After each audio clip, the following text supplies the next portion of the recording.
If you've never grown strawberries before, well, what can I say? Prepare your taste buds for an adventure, because here's our planting to harvest guide to strawberries.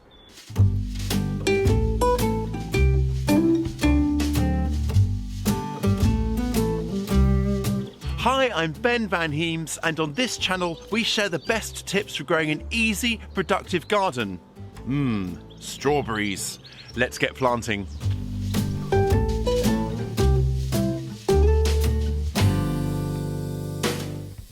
When it comes to taste, homegrown strawberries trounce their store-bought counterparts, which are usually picked before they're really ready.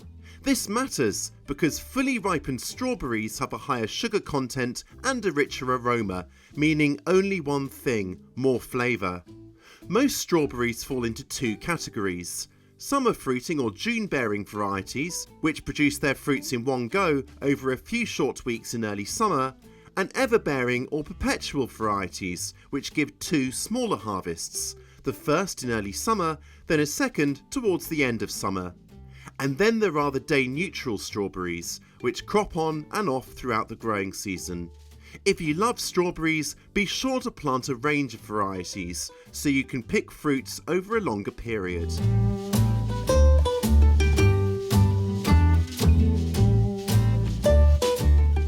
The very best tasting fruits grow in full sunshine. Pick a sunny, sheltered site in fertile, free-draining soil that's ideally slightly acidic. You can easily improve soil by digging in lots of organic matter before planting. Compost or well-rotted manure is ideal. A general-purpose organic fertiliser will give your new plants an extra boost.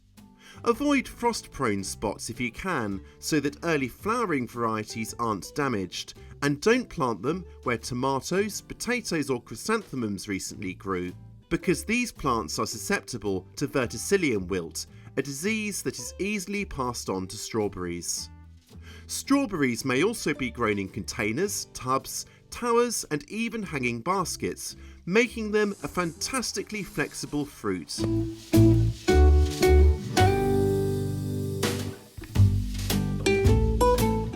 Buy your plants in pots or bare-rooted like these. Plants in packs or pots are available throughout the growing season, whereas bare root plants are usually sold late in the season, then again from early spring. Set the plants about 20 inches or 50 centimetres apart in each direction, using a string line as a guide to give neat, straight rows. The crown of the plant, where the leaves emerge, should sit at soil level. This is easiest with potted strawberries, which can be planted at the same depth they were at in their nursery pots.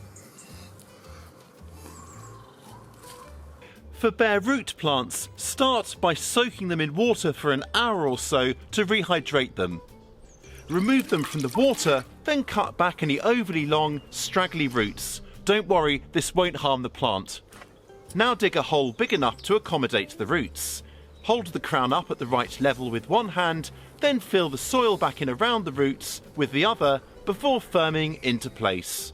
Once you're done, thoroughly water around the plants to further settle them in.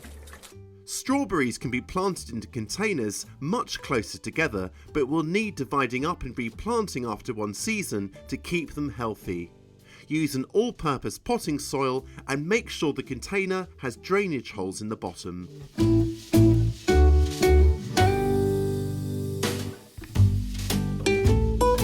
Water plants regularly as they establish and during dry spells. Try to avoid wetting the leaves when you water to reduce the risk of disease. Container-grown strawberries are likely to need watering more often, as the soil in them can quickly dry out in warm weather.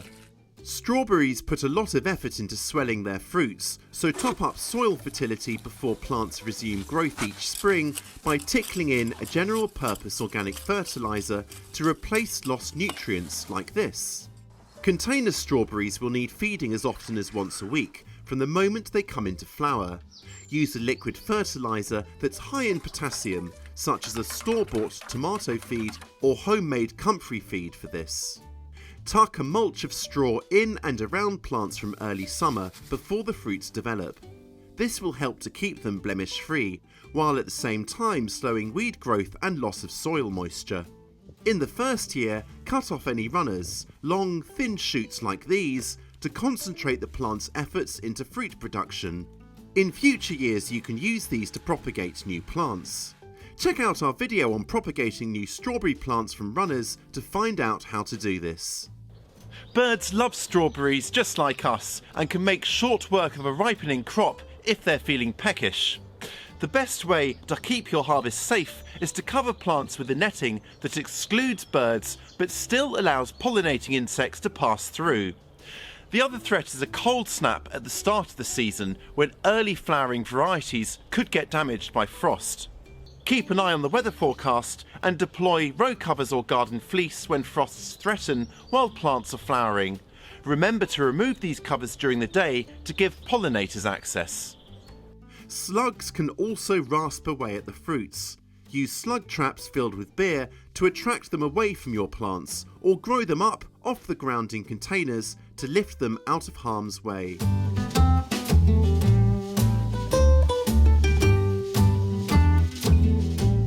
Pick your strawberries when they are fully ripe all over.